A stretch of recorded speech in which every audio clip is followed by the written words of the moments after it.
Монгол Улсын ерөнхийлөгч Чухнагийн хөрөлцгийн урилгаараа Туркменстан улсын ерөнхийлөгч Сардар Бердимухмедов 2025 оны 6 дугаар сарын 1-ээс 2-ны өдрүүдэд Монгол улсад төрийн айлчлал хийнэ. Энэхүү айлчлал нь 1992 онд Монголоо Туркменстаны хоорондоо дипломат харилцаа тогтоосноос хойш хугацаанд Туркменстаны ерөнхийлөгчийн төвшөнд хэрэгжиж байгаа анхны төрийн айлчлал.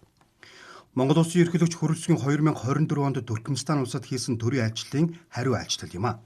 Айлчлалын хүрээнд Монгол Улсын ерөнхийлөгч Чухнагийн хөрөлцөг Туркменстан улсын ерөнхийлөгч Сардар Бердимухмедов нар аль биесний хилцээ хийж найрсаг харилцаа хамтын ажиллагааг өргөжүүлэн хөгжүүлэх болон бүс нутаг олон улсын давцан дах хамтын ажиллагааны талаар санал солилцоно.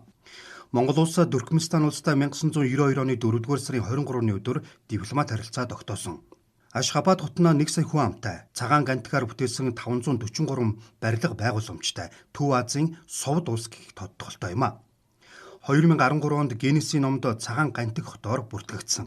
Одоогоор тус хотод гадаадын улс орнуудын нийт 28 элчин сайдын яам 15 олон улсын байгууллага төлөөлөгчийн газрааны үйл ажиллагаагаа явуулж байна. Огууз хааны нэрэмжит Туркменстаны ерөнхийлөгчийн ордныг 7.5 га газарт 2011 онд барьж байгуулсан. Ордны нийт талбай 16,000 м квадрат, дотор заслыг гантик чулуу болон ховор төрлийн мотоор хийсэн юм а.